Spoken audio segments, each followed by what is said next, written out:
On behalf of the Minnesota Inclusive Higher Education Consortium, MIHEC work group, I would like to welcome everyone, especially new attendees, to our second MIHEC Learning Community event for this year. Our work group members are parents and advocates, Liz Grace Hannon, Mary Huff, Sally Sexton, along with Minnesota Land Fellow Sarah Ali, and myself, Cindy Lee, postdoctoral associate, and Director Amy Hewitt from the Institute of Community Integration. Sally and I will be facilitating our conversation today. And just to familiarize anyone who is new, the Minnesota Inclusive Higher Education Consortium, MIHEC, is a community of stakeholders whose mission is to expand college options and increase access and affordability of inclusive post-secondary education that leads to the development of skills essential in achieving the goals of comparative integrated employment and community living for youth, young adults, and adults with intellectual disability from all ethnic, cultural, linguistic, and socioeconomic backgrounds. Our learning community is open to all who are working on this same mission. The learning community meets together 3 times in the fall and 3 times in the spring to bring together experts and stakeholders in the field so we can learn from and be a resource to one another. And just a couple things before we get started. Again, please introduce yourself in chat with your organization or school you represent. And a live transcript is also available if you like. And Liz Hannon will be watching our chatting box for your questions.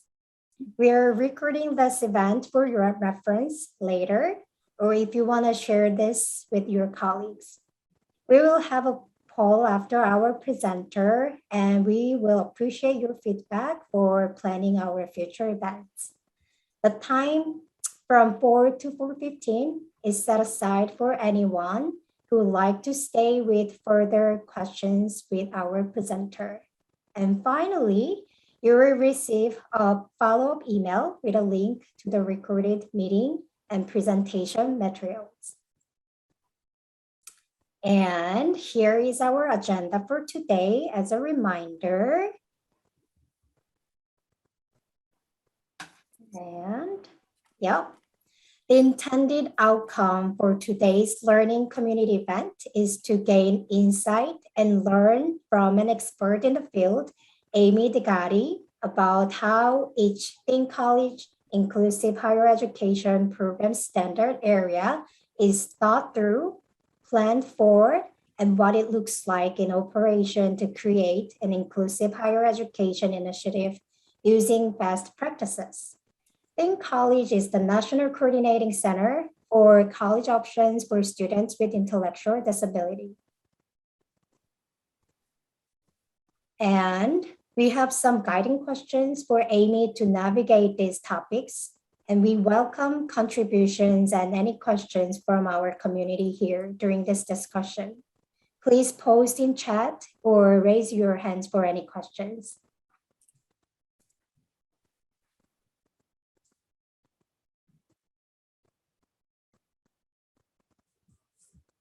Unmute. Well, welcome everybody this afternoon. I'd like to start by introducing Amy DeGatti. As you read in her bio, Amy is a senior faculty specialist in the College of Education Center for Transition and Career Innovation, CTCI, at the University of Maryland. This fall, 2021, the University of Maryland enrolled their first 2 students. You can see their pictures here in the slide, in the Terps-EXCEED initiative. MIHEC first got to know Amy. We've been in many conversations with her actually, but one of my first introductions was in a webinar called Nuts and Bolts that was created by the Maryland Hub. We're fortunate to have her here today to share the process of how the University of Maryland set up and was ready to enroll their first cohort this fall. So welcome, Amy. Can you introduce yourself, give us some background, and maybe share about this page and how the semester is going with your first students? Yes. Great. Thank you so much. My name's Amy Diagati. I'm at the University of Maryland. I've actually only been at the university for 5 years. Prior to that, though, I worked on a lot of initiatives for post-secondary programs, for inclusive higher ed programs at my former employer, Transcend, and I was also a consultant for Think College. So I'd seen a lot of people start programs. I had assisted people in starting programs. I'd done research on a variety of programs. And the one thing that still frustrated me was I lived in the state of Maryland and we don't have very many programs. Like, we have programs for students who are still in high school, that 18 to 21 college-based transition services, that if you're in that particular school system, then there's one program at a particular community college. And those are great. But when people exited school, that's where I was finding and working with families that they were saying suddenly a lot of the options for inclusion kind of end. So the services are now focused on supporting people with disabilities, and the options for inclusion aren't really, as open or as many. You can get a job and hope for inclusion that way. But in terms of the social life and the big picture, there weren't a lot of options. And that always frustrated me. And especially if there were students in Maryland who really wanted this, they were going out of state and paying a really lot of money, because these programs are not cheap, to leave our state. So when I got to the University of Maryland, in the back of my head, it was for a whole nother project, and it was related to employment for individuals with disabilities. So not totally wacky, but I said, you know what, we can do this. We can do this at the University of Maryland. And I just needed some time. And as it turned out, it seemed to be a bit of the perfect storm, in that there was a lot of movement, and I think it's across the country as well, for diversity and inclusion. Diversity, equity, inclusion are a big deal. But oftentimes, if you notice, disability isn't necessarily in the forefront of those movements. So when I approached the university from the very beginning about this concept, I think it was at least a strong realization that you're right, disability isn't always represented in these these movements and initiatives, and maybe we need to focus on that. So I started with wanting to get a Tipsy, as everybody wants. and so I had to get approval from everywhere on campus in order to even write for a Tipsy, which I did. And we missed it, by a few points. We did not get the Tipsy, but at that point, everyone on campus had pretty much been informed that we were going to try to get money to start a program. So I really needed to capitalize on that momentum. And so that was really my focus. Like, we didn't get the money, but there's got to be other ways. So that, and the fact that we have a brand new president, we have a brand new dean of student affairs, and our dean in the College of Education were all incredibly supportive of this. And the dean in the College of Education, in the middle of this summer, became our provost and senior vice president. Just a hugely lucky move for me. That was fabulous. And she was the one that gave me the go ahead to start this type of programming. And the new president as well now knows about it, has tweeted about us, has met the students. And just because we seem to have this trifecta of really student-focused leadership at the top, it was the time to really go and run with this, because everybody was really on board. So we did. We had to find some funding, and I know sustainability is always a struggle with these programs, and I know we will get to that. But we've got some seed funding from our state Developmental Disabilities Council, the DD Council, and they said, all right, this has been in our state plan for years and we can't seem to get it going. And I said, I will do that for you. So they gave me some seed money of $100,000 to start for this. So we got it like at the end of after Christmas last year. So we started in January with the full-on development of the program, with the goal of launching in the fall. So we went for it and just met with every department on campus. And I have to say, it was probably helpful actually that we were kind of shut down and it was all Zoom meetings, because I could get a lot of meetings in a day that I probably would not have been able to get in had I had to run around campus meeting everybody. So that was good. So we just started, I'd had the concept of how this could work in my head for like a decade. So I just went around and presented to everybody I could. And the one thing that I will say is from the beginning, however you can see it, if you see it as a fully inclusive program, then that's what you plan from the beginning from everyone. Like I know some programs, have struggled with getting, on campus housing or, residence life to be on board. So, 10 years later, they're trying to build that in. I just went right to residence life and said, we have these students coming on and they're going to, obviously, if they're freshmen, they're going to have to move into a dorm, and how can we make that work? And so I just went in assuming that this is what we were going to have in all the different parts, and just said, how would it work best for your department to have this done? How do you already do this with us, similar non-traditional incoming freshmen or anything like that? Let's see how we can fit it into systems that you guys have already created. And that was really my goal from the beginning. And that's what I did. And nobody said no. Nobody even said why. Everyone just said, how can we do this? So, and again, I think it's because it came from the leadership down, and this Dean of Student Affairs sent out to everybody, please meet with Amy on this program. And the provost sent out to everybody under her, please meet with Amy on this program. So once your leadership says that, so maybe in the beginning they were like, oh, what is this? But they couldn't say that or act like that.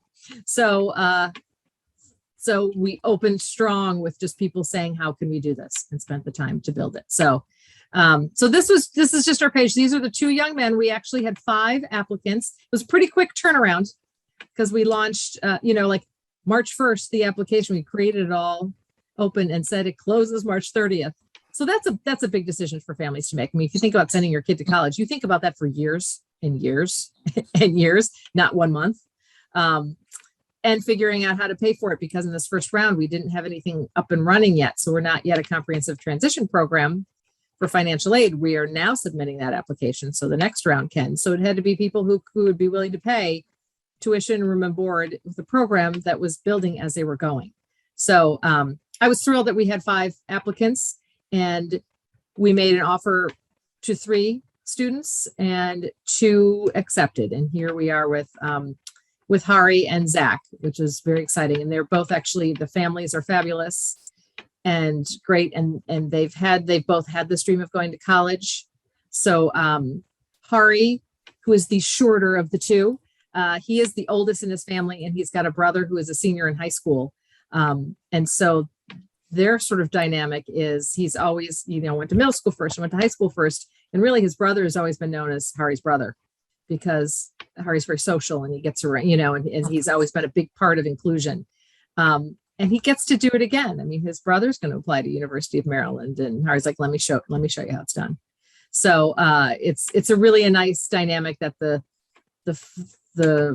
oldest son is going off to college, and then his brother is going to follow in his footsteps. So that's quite fun. So for them, that's their first child going off to college.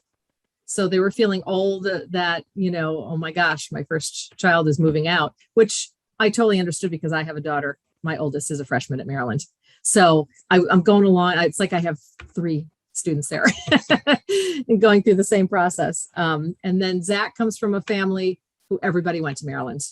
Dad was a football player. Dad and mom met there. Dad was mom's RA, and then mom was an RA. And then his sister was on the NCAA title-winning women's lacrosse team and has her name carved in the fountain on the mall. So the family is, Maryland is a big deal. They've always had, season tickets to everything. And they just assumed Zach would, never be able to go to college, but he just wears all the gear and would go to all the celebrations. And now he is a freshman at the University of Maryland. So the whole family are Terps, and he goes to football games, but he sits in the student section, which he never thought he'd be able to do, because he uses his ID and he gets his tickets in the lottery like everybody else. So this is our first inaugural group.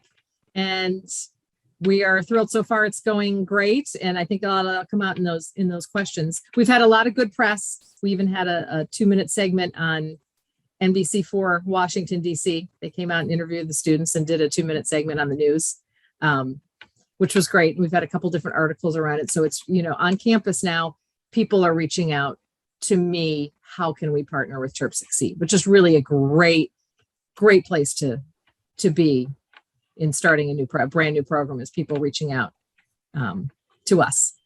And the president asking us if we had permission for him to tweet about us and use pictures of him with the students. And we said, absolutely, permission. So that's very exciting too. So far, so good. And we can get into thank you, Amy. That is just an awesome introduction to give us faces and people, and just the fact that you are a parent of a college student. You can sense that, and how important that can be for a parent and for a family and for a student. And I'm just always going to remember that, what you just said about people didn't say no, they said how. And that's what we're trying to do as part of this consortium, is to explain how we can make this happen in Minnesota, and create more opportunities and more options. So we're going to let Amy continue to talk. And what we're going to do is we're going to use a framework of using the Think College standards that are currently in draft form. They're due to be released before the end of this year, but we're going to use this as a framework for our discussion. These are the areas of best practice principle areas. You will be as confused as I have been about what's a standard and what's a best practice principle. Right now in the document that Singhi just shared, it says standards. But from what we've heard from Think College, these are going to be changed to best practice principles. So we're going to look at these. And as you look at these 8 principal areas: alignment, coordination, and collaboration, sustainability, program evaluation, self-determination, academic access, career development and employment, and campus membership, I want you to think about which one of these areas are you most interested in because of your role and who you are. These standards, with their associated quality indicators and benchmarks, articulate the best practice principles by Think College. And this tool is what can be used by program developers as they consider each standard area and are guided by essential practices that can be adopted within their program. It's also a tool for continuous quality improvement, as programs review their practices and policies through the lens of the indicators and benchmarks and determine areas of strength as well as those where there's room for growth.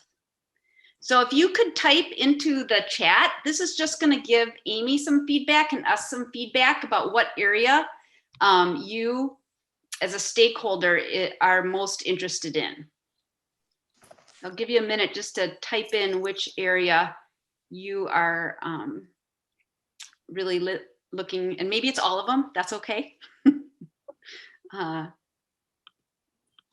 And we'll get a little sense of what people are interested in.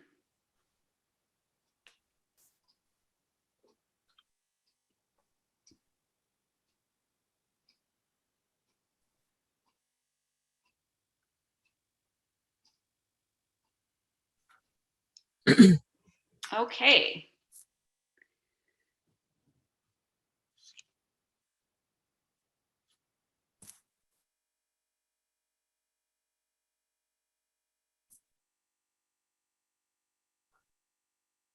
Great, thanks everybody. That's really helpful.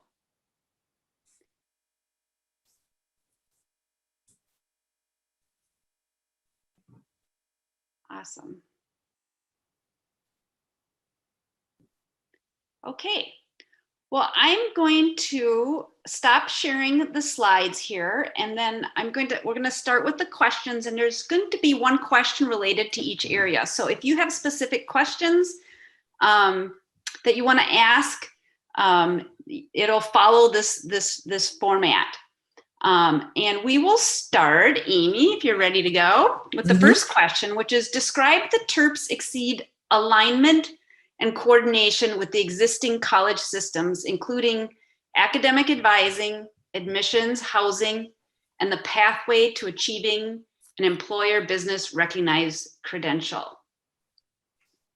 Okay. I think alignment with existing systems is the best way to go. Like, don't create a whole separate system for your students. First of all, that's, I think, more difficult, more work for everybody. And it takes a longer time to explain, as opposed to just saying what already works, what system is already developed, and how can we fit into that system, which was really my approach to every department that we had on campus. So in terms of it, I'll start actually with admissions, trying to figure out what's the way to do this, because I want students to come in as incoming freshmen, even though they're non-degree seeking and they're not going through the typical admissions process. What other non-traditional, students come in through the university, and how does that work? So we ended up working with our Office of Extended Studies, and they take on other non-degree programs. They take on an alternate freshman enrollment program. So throughout the process, I kept saying, well, what do you do like with your freshman connection? They say, oh, well, we have this portal. I wonder if we could just do it that way. We'd brainstorm out loud, and I'd say, what, if that works for you, that would work for me. I just kept saying, a lot of that. So they are admitted through the Office of Extended Studies. They allow us and our team to go through the admissions process. Like, we admit. So we did the whole process. Like, your students, what you're looking for in a program. Once you have admitted your students, give us the names and we take over from there, and they go into the regular University of Maryland system. So we had to, have them go through the process of giving us an academic code, and so that it would fit into the systems. And, what is the major? So Terps-EXCEED says that's their major, and that our goal is for them to receive a credential. We are starting with having that credential come from the Office of Extended Studies. They give out different certificates to other programs. So it's not like us printing a little certificate on our printer somewhere. It's actually coming from a University of Maryland system. We are helping to create that based on their all the courses that they take. So their transcript, which they will get a transcript, aligned with all of their work experiences, and aligned with any activities they do that are all related to sort of their career interests. So they have to achieve these certain levels, certain numbers of courses. They carry a full course load, and activities and jobs in order to meet the qualifications of that certificate that they help us build. Ultimately, I'd like to see an even more meaningful credential. So that really is our big goal of working with our higher ed in the Higher Ed Association in Maryland, to create sort of a credential that then would be similar across all the University System of Maryland schools. And that's what we're working on with them. And it wouldn't necessarily just be for like a Terps-EXCEED. It could be other programs coming in and using that same credential for a different kind of certificate program. That's ultimately our goal. And we are not there yet. We are at a University of Maryland Office of Extended Studies credential that went through and that's how we admitted the students. In terms of academic advising, we are embedded in the College of Education because that's where my center is. And another lucky thing, we had just launched the prior year a disability studies minor program. So we actually run a lot of, and I'll talk about our peer mentoring later, through the disability studies minor. And one of the professors in that program is the academic advisor then for these students. And that's how we have built that in so far. Housing, again, we went to Residence Life and said they're paying, full tuition, full room and board. They were admitted through Office of Extended Studies. How does this work? They had one conversation with the University of Delaware Residence Life to get an idea of how that works. That helps to have colleagues from other universities. And they were very good about, oh, okay, we're going to put them through the portal. We haven't figured out yet what we do about roommates. We've decided they'll be anywhere on campus. They'll be placed like any incoming freshman, They actually gave Hari, who is the young man who lives on campus, a choice of 2 dorms to see what was better. And he was able to pick a dorm, and he picked, it's probably one of the nicest dorms on campus. My daughter's a little jealous. But that was how it worked out. He asked for a single because he uses a CPAP machine at night. And so for medical reasons, he requested a single and was able to get that accommodation. So we haven't figured out. Next go around, we'll figure out what we do about roommates. We are not there whether they room together, what if it's their choice, whether they go into the lottery. That'll be next year's housing. And they said, whatever you want to do, that'll be fine with us. So, and then did I miss one? And I think those were the big systems, unless there another thing. And then any sort of activities and undergraduate studies. We meet with a dean in undergraduate studies prior to the semester, and she pulls out all the courses that can be audited, that are aligned with their interests. When we talk about person-centered planning or self-determination, we do a whole person-centered planning meeting. And then in undergraduate studies, they say, what are their interests? And then they pull up the courses that align with those interests that are allowed to be audited. And then we look at times, and she gives us like, oh, this one's a real popular one with the kids, or this one's really fun, or, this one we hear is really hard. This one's, A, B, and C, so that we can give the students a choice of what they want to take. And then we enroll them, and they're audited, and they're allowed to be audited. There's a waiver for them because they are non-degree seeking. You usually can't take all your classes audit, but they are allowed to do that because they're non-degree seeking. So the dean in undergraduate studies waives that for us. And apparently that's not a big deal because she just waived it. Okay, well, kind of related to that, number 2, the coordination and collaboration. How have you established Terps-EXCEED staffing? Coordination and collaboration with the internal and external stakeholders. So university faculty and administration, and then also supports or external collaboration with families and the Office of Higher Ed. Okay. You know what? It was people that I got to know on campus. I became sort of the director as I was managing it. I have a colleague who works with me in the center who has had experience with this population. So she's really my coordinator. And then we got connected through the disability studies minor to a professor who was she's the one who's the advisor, and was just so interested in working with us that she has agreed. She established an entire new course within the disability studies minor to train peer mentors. So it's a 3-credit course. They receive a certification at the end of the course from CRLA, College Reading and Learning Association. So we aligned it. We met with that organization, and they sent us information. We aligned the curriculum with that, and they approved us to be able to give that level 1 certificate. So having that connection with an actual state-funded professor, that is embedded within the College of Education has been great. And then, like I said, we've made connections with every department on campus that we knew that they would interact with. So from all the student activities, I met with the head of Greek life, met with the dining hall for simple things that we wanted our peer mentors to be able to go in and have, breakfast and lunch with the students. And some of them don't have dining plans because they are upperclassmen and live off campus. And they waived that and said they're able to come in with them.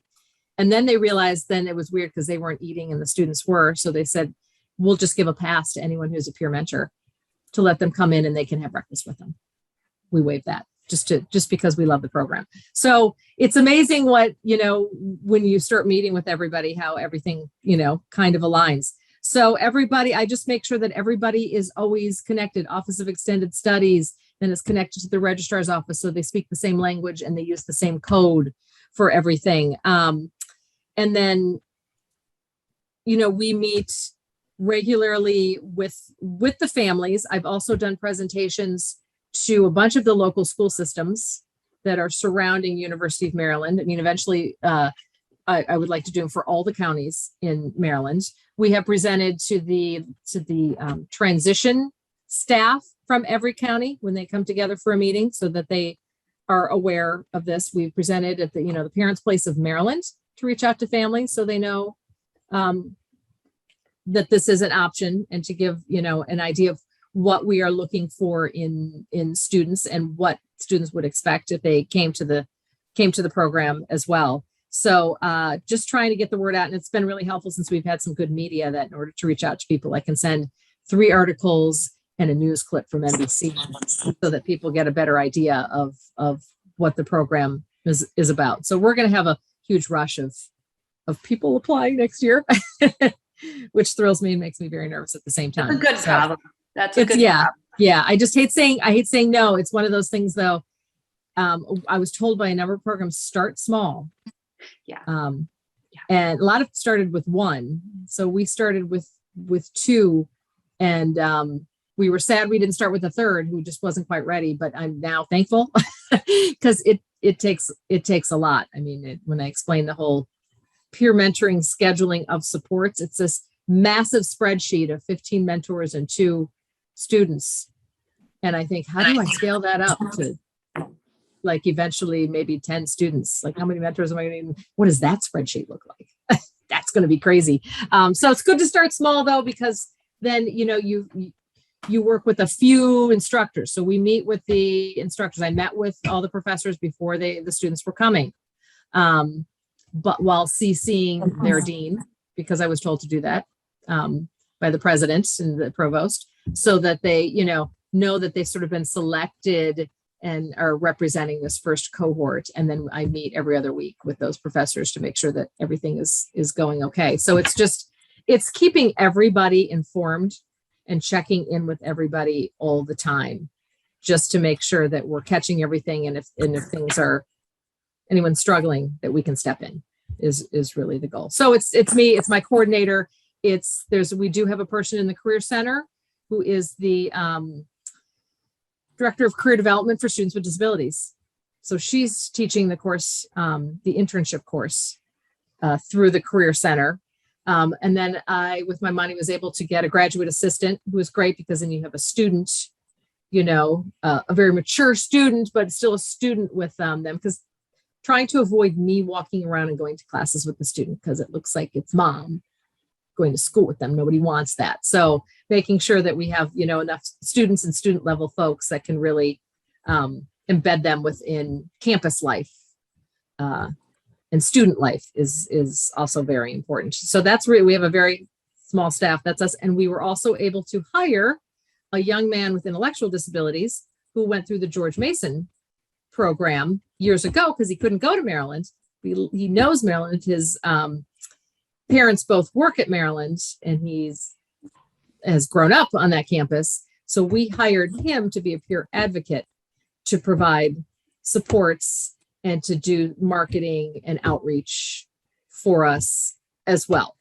So that's sort of what our staff looks like right now. And the goal is that as we get more money and we get more embedded, that we expand that staff as needed.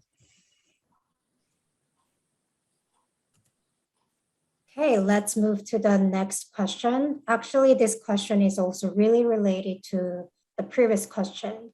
So, how does your program initiative cultivate supportive relationship with key allies on your campus to be sustainable? Okay, yeah, sustainability you have to think about from day one.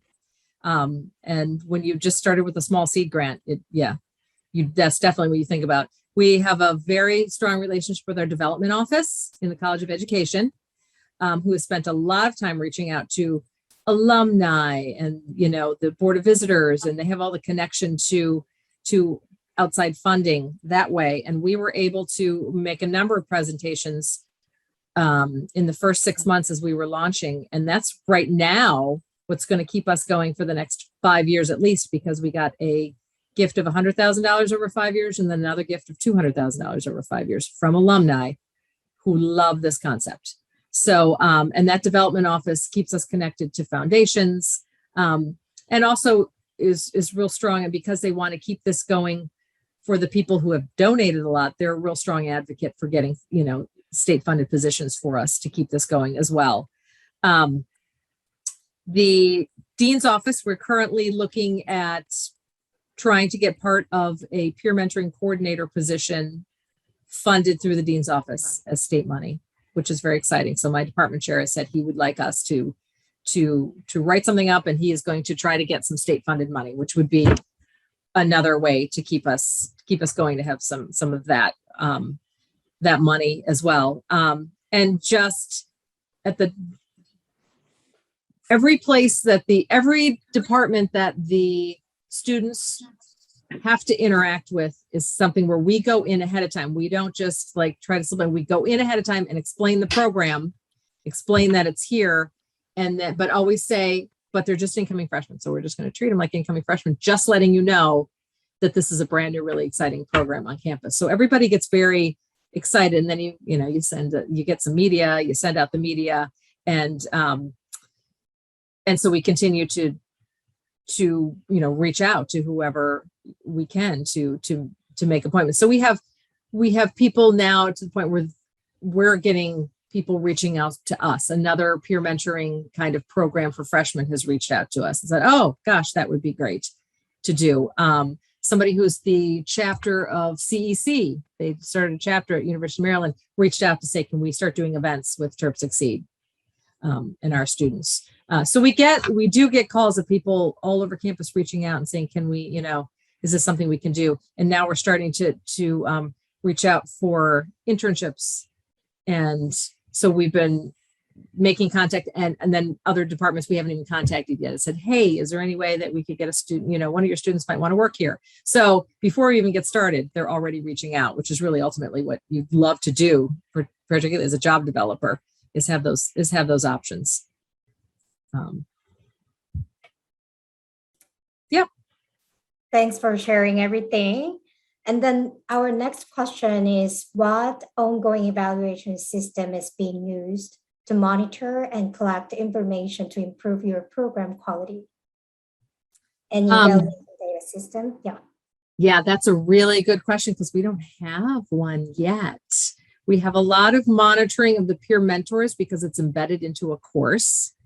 The students take a college success course. That's the one that they take with me as a touch base twice a week to plan their schedule and do a lot of the independent living stuff. So we do monitor a lot of their progress over time because it's a course. We are looking at, actually Think College is working on creating a database that I kind of help work with them on that as well. And I'm hoping that at some point that will probably be what we adopt. So right now I'll be honest, we were thrilled that we made it through month one. We were like, woo, we didn't lose a student. Nobody got it's all good. All the assignments were turned in. So that's something that we're looking at, is what is the best system to collect data. We've certainly done our assessments, and we keep every assessment that we've done with students, and we're monitoring the progress in classes and what supports they're using, but we don't have a full evaluation system yet. And that's what we're still searching for, what is the best way to do that. So we have ways to collect the data because we have spreadsheets and all that kind of stuff. We just haven't found the system to put it all together yet. Thanks. Thanks, Being Amy. honest. I'm glad you made it through the first month. Yes, I'm thrilled. So a lot of people are interested in self-determination. Can you describe how your program uses a student-directed process? You mentioned person-centered planning. Yes. So when right away, the first thing we did when students, accepted was to have a person-centered planning meeting with their family and our staff. We do an asset-based inventory and looked at just skills and interests. And this was going to help us guide what sort of courses the students wanted to take.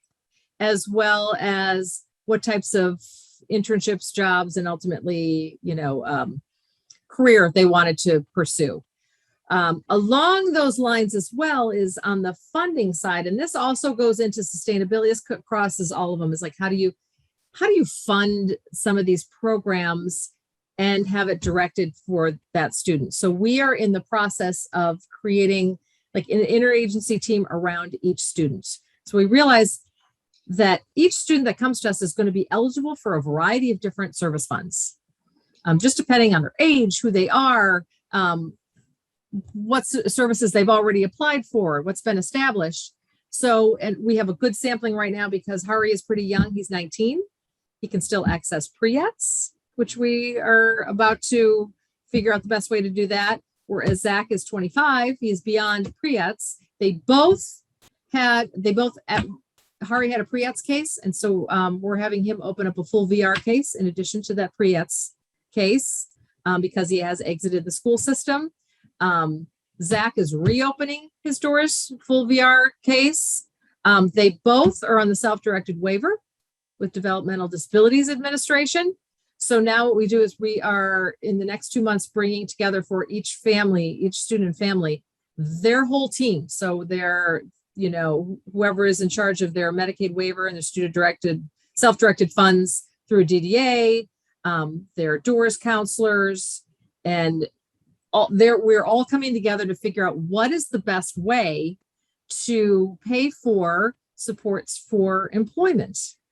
So I suspect with Hari, we're going to start with pre-ETs, and something that we're toying with is finding an agency in Maryland, a community rehab provider that covers a bunch of counties that would be somebody that we can partner with for these employment supports that then can, once students transition, have access to all the counselors in those counties as well, who would help with the job development, the follow along, and could be funded through VR pre-ETs if needed, could be funded through DDA as well to provide job development, as well as follow along supports, because this is what these students are eligible for. So we realize every student's package will look different depending on what they're eligible for. But we are working with these families who are willing to, they're going to try absolutely everything. So that is part of that process, as well as building it around each particular student. So starting with their interests, starting with their skill level, building on their courses, and then figuring out the service funding to manage that, particularly for that whole career development piece and how to access that. So, Hari was very interested in public speaking. He wants to be an advocate, and he's interested also in law enforcement. He's done some training in that area and legal issues. So his courses are public speaking, oral communications, which he absolutely loves. And we've had him speak a number of times, and he's going to speak at like the Maryland Rehab Conference. Anytime we have a chance for him to public speak, we do that.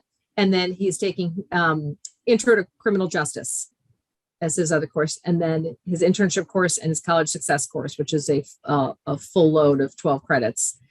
Zach was very interested in theater and music and singing. He did a lot of musical theater. So he has history of popular music, 1950s to the present, as well as oral communications, a whole different section than Hari. It's a very common freshman course.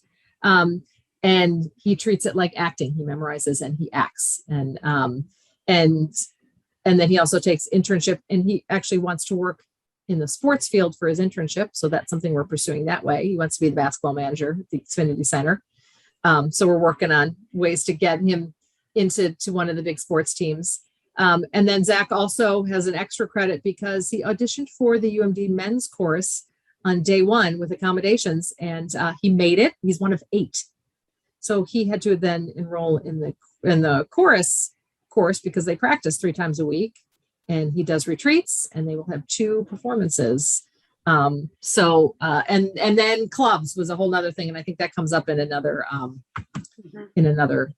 question, but it's all related to what they are interested in doing. And it's sort of building almost like their major related to their interests and then connecting it to what they would like to do for work. Okay, we're starting to get some questions, Amy. I'm going to read one from Barb Zimke.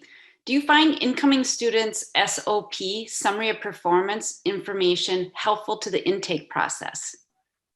Yes. Yeah. I mean, if you go on our website, you'll see what we ask for in the application process. And we're asking for a lot of that: transition plans, summary of performance, any assessments. We ask for a lot of documentation, just to get an idea of skill level or what sort of supports would be necessary. And then a lot of it is an interview as well. So taking that information you get on there and really talking to students and families about what they have done.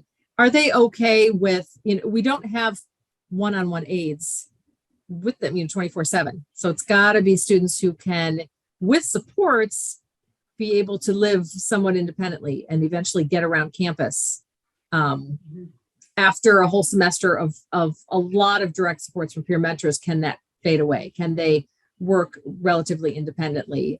So we're not trying to screen out, but we're also trying to look at who would really take advantage of a big college campus. We're also, our culture as University of Minnesota would be, is it's a big campus.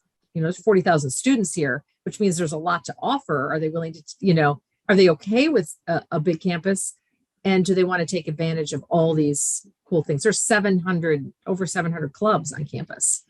Do they want to take advantage of that kind of, big sports, big musical performances? Is that okay? Eventually we need to have these programs at all the University System of Maryland schools, because not everybody wants to go to a huge, big state school. Some want to go to a smaller, private school, or not so urban, or, so part of it is, are you ready to go to the University of Maryland College Park, which is a different field than a lot of other colleges. So, any information we can get about that, and would they really take full advantage and really want to be a part of such a big campus? Any information we can get, we do. That's helpful. Okay, so here's the next question related to the principle number 6, academic access. And you just mentioned about not having aides with them all the time, but how does the program support students to be successful in inclusive courses, and what academic supports are being used, and how is peer mentoring and coaching included? Oh yeah, our peer mentoring program is huge to make all of this work. So that's why we're really embedding it. It's a course that's going to continue now. So we do have students mentors who attend every class with the students. So they are paired up, and there's usually, 2 to 3 who consistently stay with a student for one particular class, which we found out was helpful to the instructor. They know who they can communicate with as well. And it makes it easier to help follow along with which assignments are due. And so those 3 mentors can work together. So what we are about to establish then is sort of like circles of support for mentors. So this first group of students who are going to complete this course as peer mentors, and we got 15 of them in the first semester, now are eligible for a level 2 kind of certificate, which will make them lead mentors to work with next semester's incoming mentor course, to build a circle of support around each student. And one is for academics, another one will be for social. So to really focus on, so we will always have a student that goes with them into the courses until it's either asked that they not be there, or it's completely not necessary. But so far we've had students attend with them and work with the instructor and help them, when there's small group breakouts, make sure that they're really a part of that. And then there's tutoring in addition to that, because keeping up with a college course, we're finding can be kind of tricky, and making sure that, your quizzes that, have a certain window open, that you understand that and have to take it during that time. We also had them register with our Accessibility and Disability Services office. So they receive all the accommodations and now know how to get through their portal to get note takers. Our peer mentors are not there to take notes for them. We get them note takers. They're there to help them process those notes and help them study. But they have tutoring sessions, 3 to 4 times a week. with mentors who sign up to work with them on particular classes as well. And so that's how we've been working it so far. And so far we've been learning. It's tricky to keep on top of some of these assignments. And it depends. One young man is very good and is very organized and doesn't miss a thing. And the other one, the academics, he doesn't really care so much about that. So it's keeping him focused on, yes, you still do have to turn in assignments. I mean, they're auditing, which is great, but our goal is that they will do as much. They will try to complete every assignment, even if it's slightly modified, and that they, and that they check those portals, and that they attend every class, and they participate in the group discussions and do what they're supposed to do. So far we've been trying to keep up, but it is, it's tricky, and it's nice to have trained mentors who are going through the process of how do you break down tasks and how do you motivate, and so they're in the process of that training and learning as they go as well. Well, we're starting to run out of time, and I don't want to miss our last two because career development employment was one of the number one topics when we did that at the beginning. So the next question, Singhi. Yeah, Mary, can you give us some example of how a student is participating in a career development and paid work or internship experiences that is directly related to their future employment? We don't have students working yet. They just got here. Their first semester is career exploration, but like I said, it's all run through the Career Center on campus. So they go to the Career Center for their course. And they're starting their informational interviews. They've had a lot of career assessments done, and they are starting informational interviews. So, Zach, for instance, like I said, is really interested in sports. The whole family's big on sports. Dad was a football player there. Sister was a lacrosse player. So he's got an informational interview at the Xfinity Center, which is our big basketball stadium. So it's a Big Ten stadium, to see about, just to have him ask about all different potential jobs there. He did a couple of events. It was called Pizza and Practice, where he would, it was something open to everybody. And then we used it sort of as a career exploration. He got to watch the end of football practice while eating pizza, and then go down on the field afterwards, and was able to talk to assistant coaches and able to talk to football players and learn about, what goes on pre-game, what goes on, to see if there were any jobs maybe next fall during football season for him. The other young man has done an informational interview with the on-campus police department, which were great. They had all different levels. He was able to interview from the chief of police down to some lieutenants about possible internships, and they're very open to an internship with campus police. And Hari also very much wants like an office job. And so there's a couple departments that he is working at interviewing, including the president's office, because the president met him in his dorm. They had a picture taken, and then he tweeted him out about how he's so excited about inclusive education here at University of Maryland, so excited to meet Hari and his peer mentor, on a whole tweet. And the president's office wanted to use that a lot. So then we sort of capitalized on that and said, could he come and do an informational interview? And maybe there'll be an internship in the president's office. So that's where we're starting. We, again, because we're meeting with all of the service providers and DDA and all the state agencies this semester as well, to figure out how to, when they start their internships in the spring, how are we funding that for each of those students? Are we, is it going to be a work-based learning experience, pre-ETS experience for Hari? Is it going to be just an internship through DDA and adult service provider for Zach? And, which of their waiver funds are we going to use? All that kind of stuff we're spending this semester figuring out. Great. Okay, our last question. Can you share some of the ways that students are engaged in campus activities of their choices?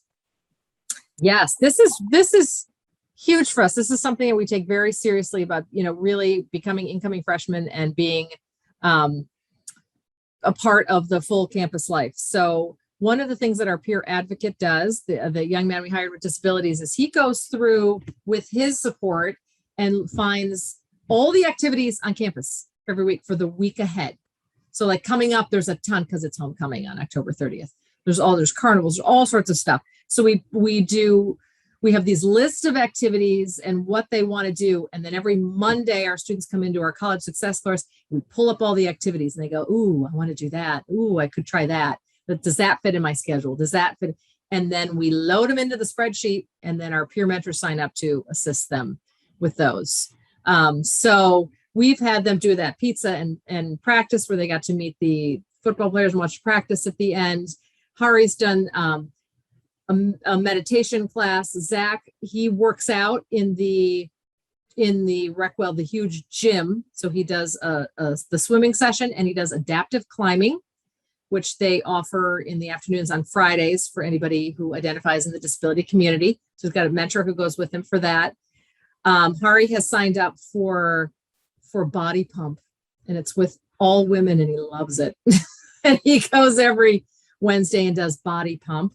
They have gone bowling in the union a couple of times with mentors and friends.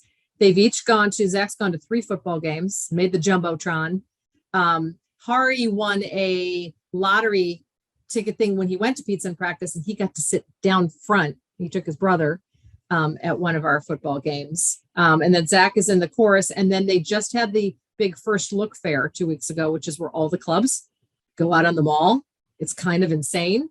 And they went nuts. So Hari wanted to be around soccer and guys. He is now the manager for the soccer club, which is a pretty competitive, like D1, D2, D3 soccer clubs. He's the manager. He sets up, hangs with them, watches during practice, his water bottles and that kind of stuff. Zach is part of an a cappella singing group, and he does something called 32 Bars, which is a musical theater group. So they perform a cabaret at the end of this fall. So he is doing a number from Lion King that he practices with a pianist that he takes his music to. And then they had a whole other list of, like, we had to go, whoa, you don't have enough time in the day. Zach, you can't do 9 clubs. But we pinned down like what worked best in his schedule and what he wanted to do. So that's where we are so far with activities. It's a ton of activities, and they can change every week. So there's a carnival next week for homecoming that they're both going to go to. And then there's a commuter's breakfast because Zach comes in he lives in a townhouse in a neighboring county. He takes the free UMD shuttle every day for students who commute in, and they have like a commuter's breakfast once a month. So he goes to that. So it's just really tracking those activities as they come in. And there's so many from so many different places, and then managing those and getting supports to let them do those activities. But they're activity heavy. We see how long we can sustain this. They say yes to everything. So it's been kind of fun. Everybody's been learning a lot about campus that we knew nothing about because we didn't know any of these activities were going on. Oh, group yoga. They do Hari does group yoga. They do a whole bunch of stuff. Well, those are great examples, Amy. And we are at 4:00, which is very unfortunate, but I hope anyone that wants to hear more about, especially campus membership, can stay.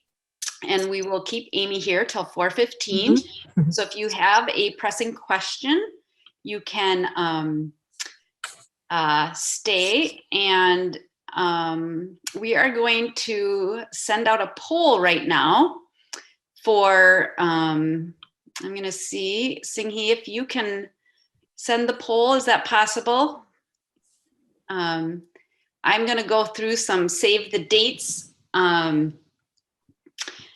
information. Think College has a webinar coming up on November 3rd, which is really going to give the perspective of faculty perspectives of having students with intellectual disabilities in their classrooms. I believe it's 2:00 Eastern time on November 3rd, but you can just go to the Think College website if you're interested in attending that. November 8th through the 9th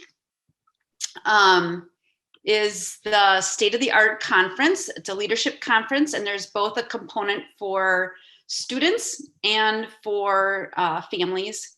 to participate in that conference. And then our November 16th, our last fall learning community event, is going to be specifically just on student supports on campus. And we're going to have 4 presenters from the Excel initiative at Georgia Tech. And we will have the director as one of our presenters, the mentorship program coordinator. And then we'll have a mentor and a student that's is a second-year student at the Excel initiative. So there'll be 4 panelists at our November 16th MIHEC Learning Community event. And did everybody have a chance to complete the poll? Okay, then I'm going to stop sharing. Here we go. And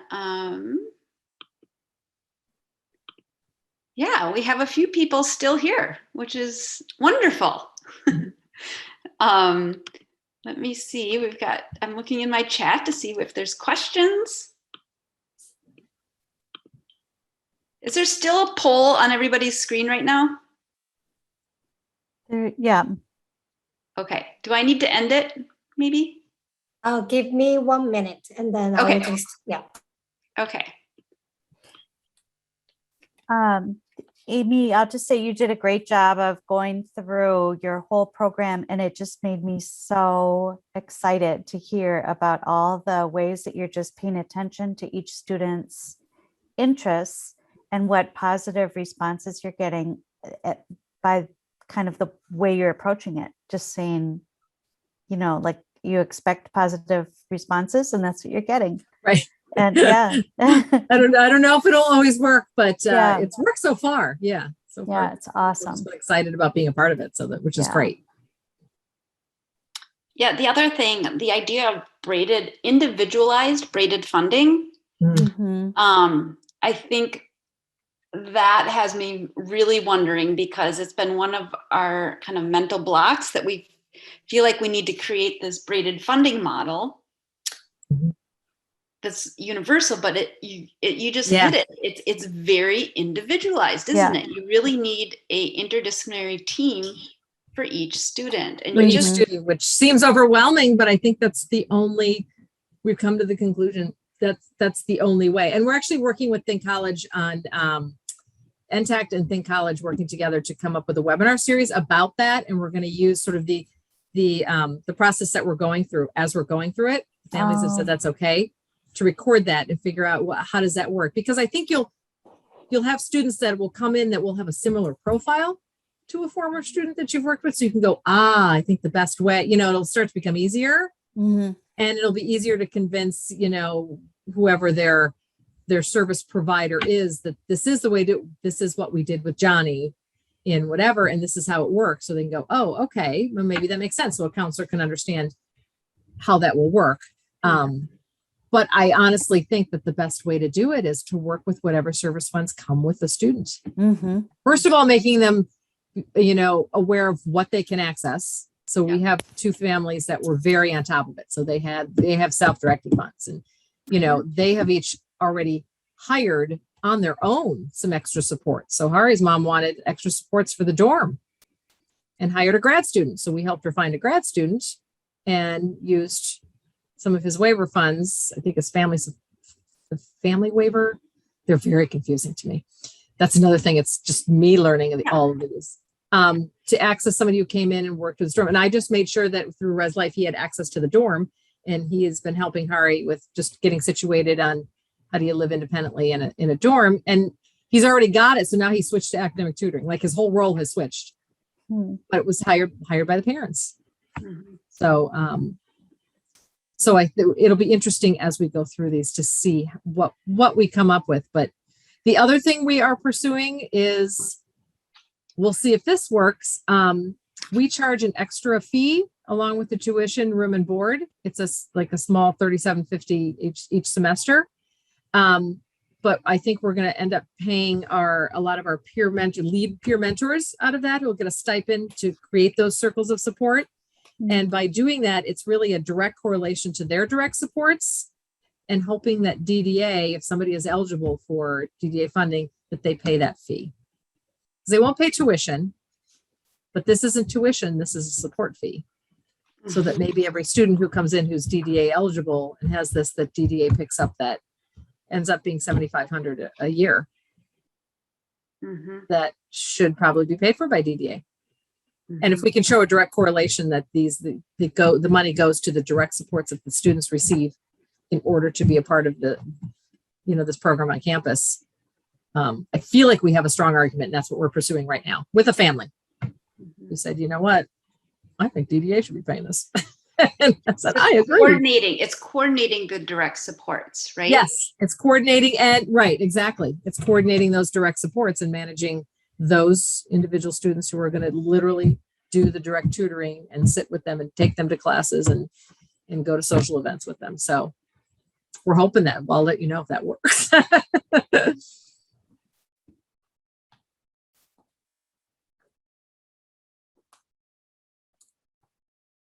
Any other questions that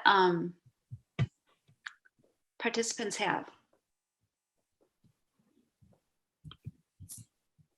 I already got to ask one. This is Barb, so I won't if somebody else has one.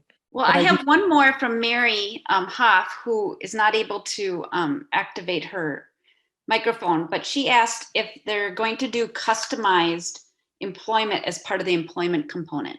Yes, absolutely. That's our goal. And I think that's why we want to access as many funds as possible, because that takes it, it's staff heavy to do that. So if we have additional trained people from a CRP assisting us with that, I think we'll be able to be more customized with each student. But yeah, that's actually my area. I've been training customized employment for years. So I definitely think that's the way we're going to go. Keep it individualized too. Yeah. Barb, you can definitely ask more questions, because you usually pull the ones out that.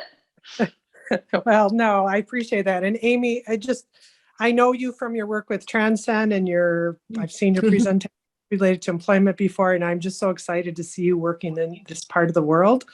I think you'll advance the cause. So I did want to ask, because part of what we are always focusing on is kind of the family engagement piece of this, and helping families understand changes in roles and responsibilities and rights in that higher ed setting, and which can be somewhat different than for a typical student, depending on the program.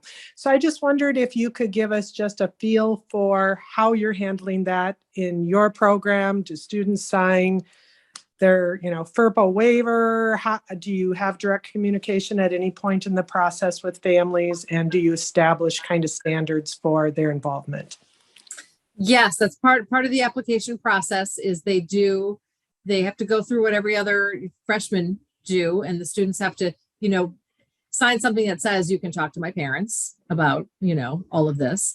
And both did. And so we have weekly conversations with the parents. And I think over time right now we have 2 students and these 2 families who are helping us build this program. So it probably won't be this intense, but I mean, mentors will send us fabulous pictures, and everybody had, the waiver for having pictures. And then I'll just send families, pictures about, Zach pulled a strike today, or here Zach is doing his presentation in his oral comm class. So, and then we have official check-ins every 2 weeks with the families. And then for the bigger picture, we have a partnership with our Parents' Place of Maryland, so that we do presentations and webinars on higher ed, and what is the difference between, what should you do to prepare if you have a kid even in elementary school, middle school, early high school. What are some of the activities you should do to prepare to get ready for college, if you think that that's an option? And then just a lot of presentation about what the program is, and how to generally get ready, and what you're looking for. What kind of characteristics of a person would best fit somebody who would be most successful in a program. So we do a lot of statewide webinars, and then they connect us with the individual county, parents groups as well, to try to reach out and just get this the concept out there, because, you know, we're also doing a lot of raising money for scholarship funds because it's expensive. I mean, it is, you're paying full, you know, you're going to college, it's room, board, tuition, and we'll be able to get some financial aid.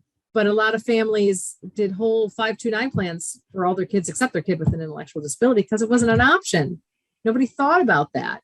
So talking to families early on to say, you know what, if there's any chance, and you don't know about any of your kids, if they, you know, if they want to go to college, open a 529 plan, do some college savings, you know, for this student with an intellectual disability who's in 3rd grade. Go now and do that. So we're trying to reach down to parents of younger kids as well.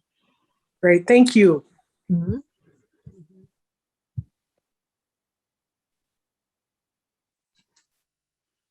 Well, thank you so much, Amy. You're an amazing resource for us, and I feel like we're just trying to parallel and play catch up. But it's great to have you out there in the lead for us in Minnesota here. Oh, well, thank you. I feel like I've been playing, like Maryland's playing catch up. So we're just, it is. And I will say, talking to other universities who have programs like this, it's like this very tight community. We had so many colleges and universities help us and talk to people in their, like their residence life or their undergraduate studies, talk to that same person at our college. And they're very helpful. And that, I think that helps to convince everyone. Great. Well, best of luck with homecoming. Yes. Hopefully we'll see some pictures on your website. We thank you so much for joining us today. And thanks everybody for hanging around for the last 15 minutes. And we will be sending off a follow-up email to everybody with some of the links that we talked about today. So thank you so much. Thank you very Bye. much. Thank you so much. Bye. Bye. Bye.